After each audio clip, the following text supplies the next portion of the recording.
God bless you. God bless you, God bless you. Bakit di mo kaya yung sabihin sa Diyos mo, nang matulungan ka dyan sa pwesto mo, medyo hirap ka na kasi. Saka alam mo, parang yung mga reliyosong tao na babasahan ka ng mga quotation sa Bible, hindi mo nga man lang alam paano mga pinagsasabi nila. Idagdag mo pa yung mga sinasabi nila, na ang Diyos ay Espiritu. So, maniniwala na ba ako sa multo? Can we just stop pretending is actually relevant, okay? Hindi mo naman kailangan ng Diyos para magkaroon ng morals and values. As long as you're not doing evil, then that's actually good. And besides, ano bang napoproduce ng religion? Division. Different gods, different faiths, different rules. Ngayon, kanino ka nga ba maniniwala?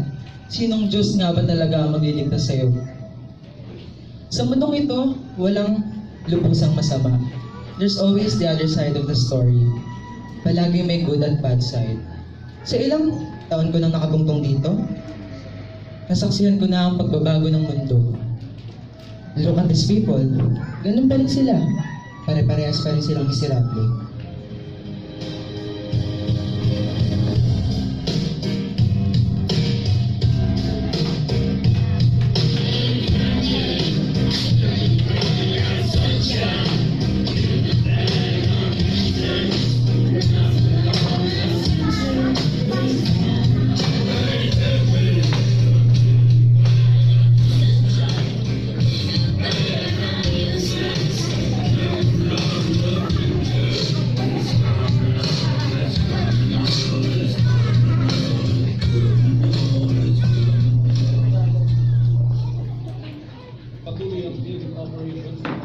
Sa Marawi City, isang bahay sa lungsod ang sinuyod ng AFP at PNP kung saan nakuha dito ang matataas na kalibre ng armas at mga bala. Ama ko, ilayan niyo po kami sa kapahamakan. Nang, para na tayo niyan. Kasama yung palengke natin sa Lusapugan. Hindi na tayo ligtas dito, Miyeng. Mamayang gabi pupunta tayo kay Mas Amir. Sasabay tayo papunta sa Cebu. Doon tayo sasakay ng bus. Hahanapin natin si Tia Bel mo sa Maynila. Nang, paano po yung pag-aaral ko? Wala nga tayong kontak kay Tita Belen. Ano po, mahanap natin siya. Tara na, anak! Madali na tayo! Tara na!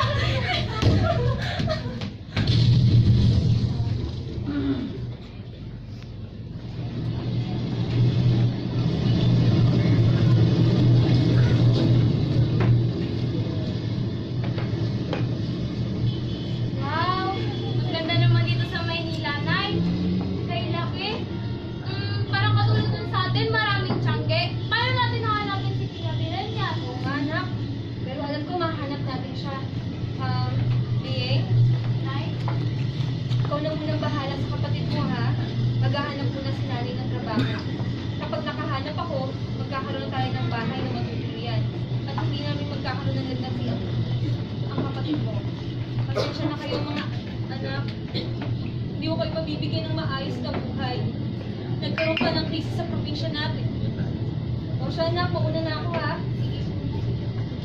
Uy, pre! Hoy, pre! Ano dito? Sarap niya na! Para sa samahan! Hoy! Hoy! Tagay tayo ngayon, pre! Wanted, housemate, at least high school graduate. Pwede ako. Saan kaya to? Housemate. Tao po? Tao po? May tao po ba dyan? Benz? Ano ba yan? Sir, dito po ba yung naghahanap ng housemate? Boss, housemate daw. Hoy, boss. Papasukin mo nga. Salamat po. Sir, magandang umaga po. Dito po ba yung naghahanap ng kasambahay? Mag-a-apply po sana ako. Tanggap na yan! Ano po? Alam mo, hindi housemate yung trabaho mo. Magiging kang isang delivery woman. Pre, saan yung bag natin? Ayos yan, pre.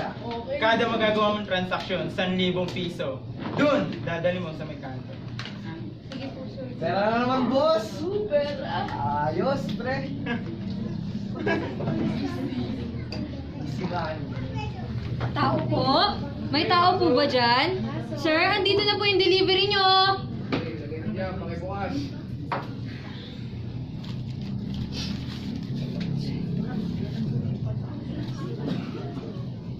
Boss, positive. Droga nga. Taas mo kamay mo, miss.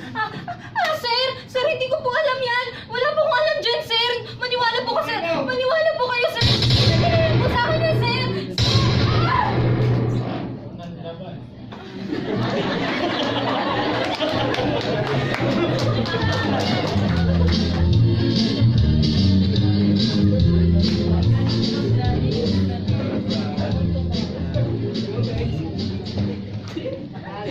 Hey, babe. You're late again. Sorry na. Alam mo naman traffic sa LX. Lex, nakatira ka nga sa Pueblo samantalang ka sa Valenzuela.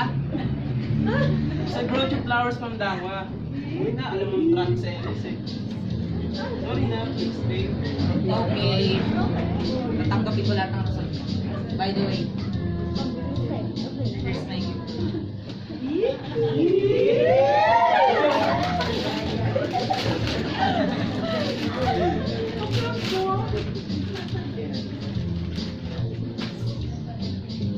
Wow, babe! Ang ganda nito ah. Para saan to? Ito naman birthday ah. Wala lang. Kailan pa ba ng occasion? Just to say love you.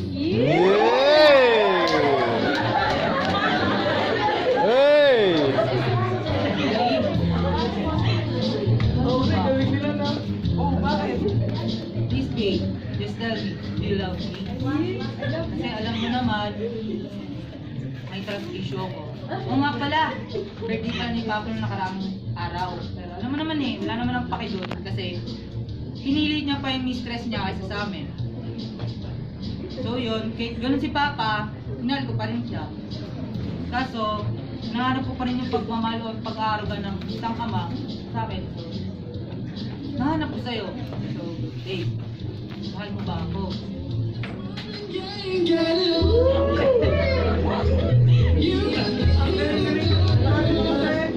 Siyempre, tinatanong pa ba siya? Hey! Hey!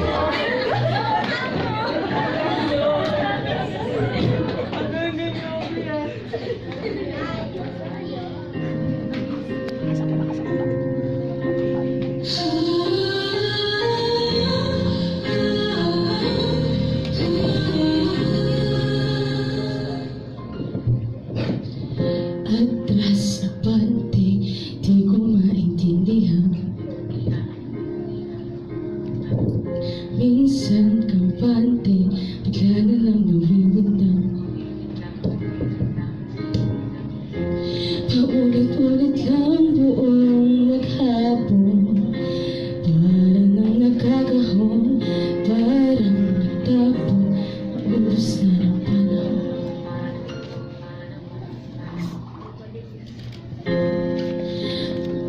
Life is unfair. It will never be fair. Bakit para sa iba, napakadaling makuha lahat ng gusto nila? Siguro, tama nga sila. Kung sino pa yung laging masaya, siya yung may dinadalang mabigat na problema. Akala mo, masaya ako? Akala mo, kilala mo na ako? Marami nga akong kaibigan, pero hindi nila ako kilala. Yung totoong ako.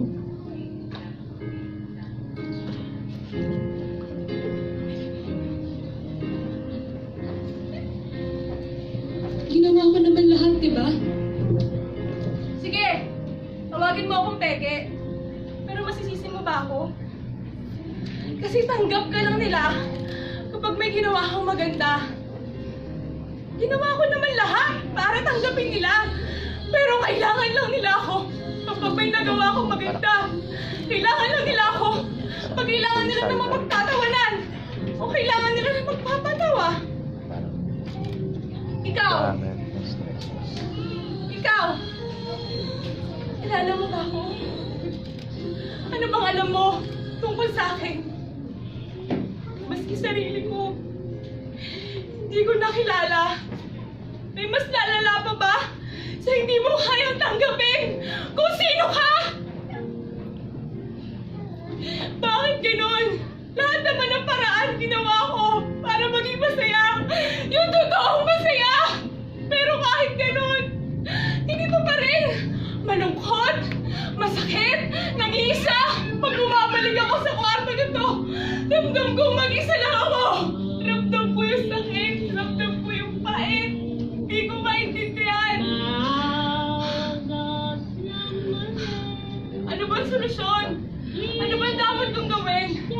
Sabihin mo nga! Sabihin mo! Ano dapat kong gawin para maging totoong masaya? Hindi siya nag-download. Kamatayan ba ang dahilan? Kamatayan ba ang paraan? Ano pa nga ba ang saysay ng mabuhay kung paulit-ulit lang naman ganito, di ba? Bawat araw? Ma? Pa? Siguro dyan, masaya na sa inyo. Wala nang pagod. Wala nang sakit. Wala nang hinunakit. Kasi ako, pagod na ako eh. Pagod na ako mabuhay. Pagod na ako makaramdam ng sakit. Pagod na ako sa lahat. Sino bang hindi mapapagod ng ganito?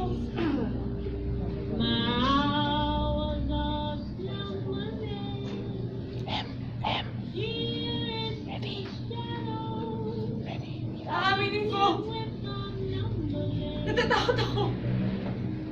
Pero parang mas takot pa yata akong paulit-ulit na mabuhay na parang unti-unti akong pinapatay. Pagtakas, ito ang kahulugan ko ng kalayaan! Emmy, Misa.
Manang Clareng! Direk! Asan ka? Ito lang, tabi mo ah. Asan ka na? Manang! Ano kung may tutulong namin sa inyo? Ineng, dito ba yung Angelina? Yung babagaling? Ay, oho, dito nga ho. Isang linggo na nanginginig ang aming mga kamay. Nagtago pa itong aming mga mata. Isang taon na kami hindi nakakita. Naglakbay na kami papunta rito. Sister Stella, may pasyente agad tayo. Ay, kay Aga naman. Alas 6 pa lang ng umaga, kakatapos pa lang tumilak ng mga manok. Mamaya pa tayo tatanggap ng mga tao. Hayaan mo na. Pagbigyan mo na sila, nanay. Sayang naman, mukhang galing pa sila sa ibang bayan. O sige, ihanda ang mga gagamitin.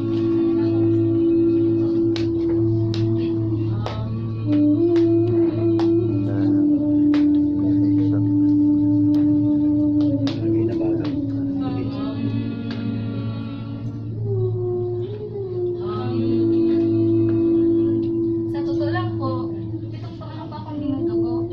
Pero, pinagaling ako ng Hina. Libre lang po ang serbisyo ng Hina.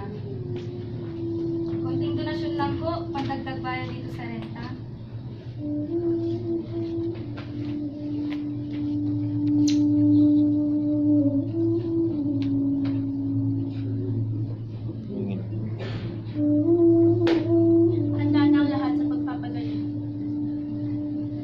Tumayo kayong lahat.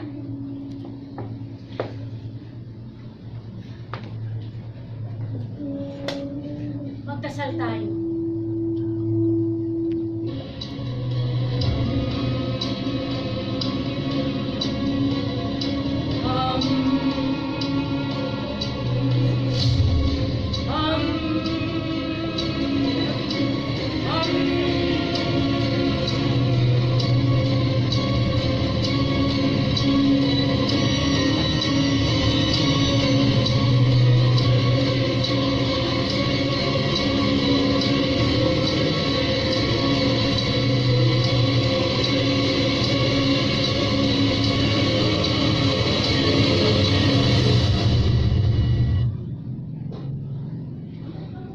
Idilat ninyo ang inyong mga mata. Manang? Biring! Nakakita na ako. Tingnan rin masakit ang aking balakang. Nagpiputay ko ang tuhod. Biring. Maraming salamat ang Medina. Nasaksihan ninyo ang aking kagalingan.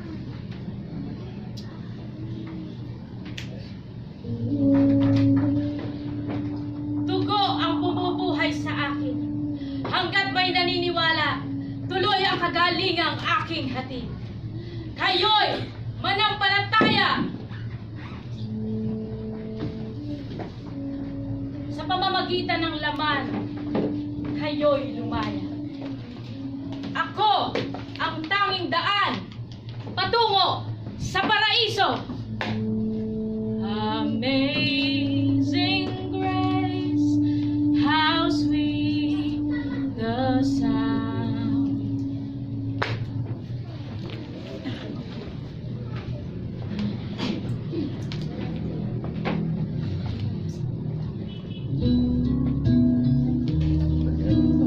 O Diyos ko, tulungan niyo po ako. Opo.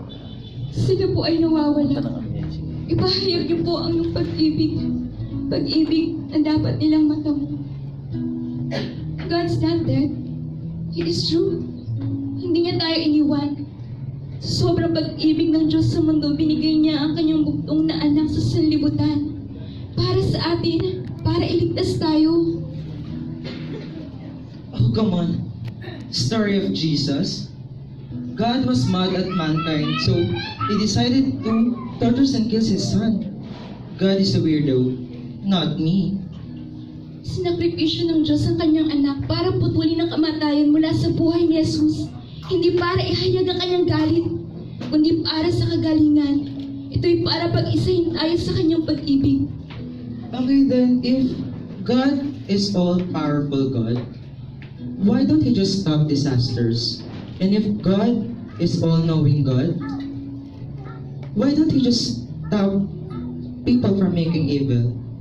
And if God is all-loving God, why there is pain? Why He allow us people to suffer?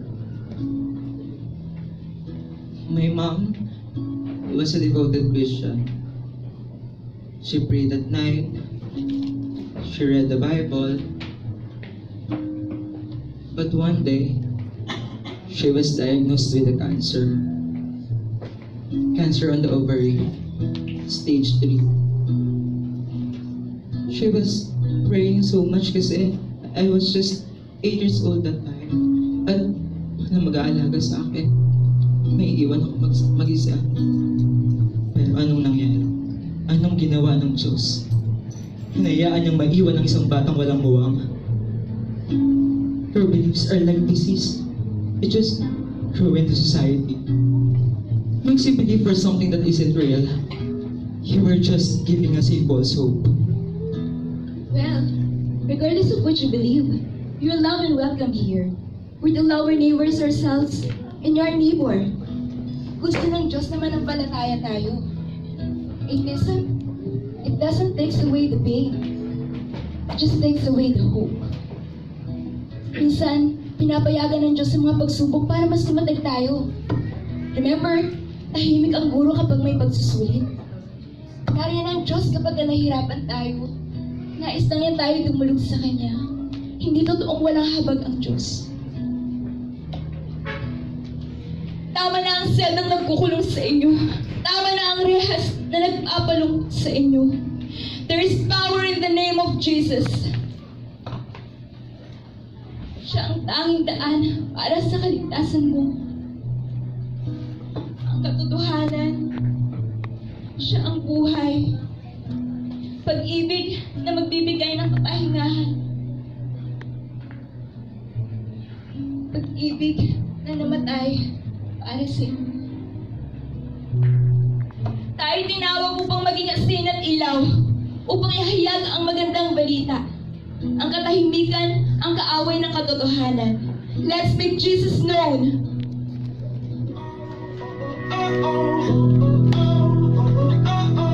Simula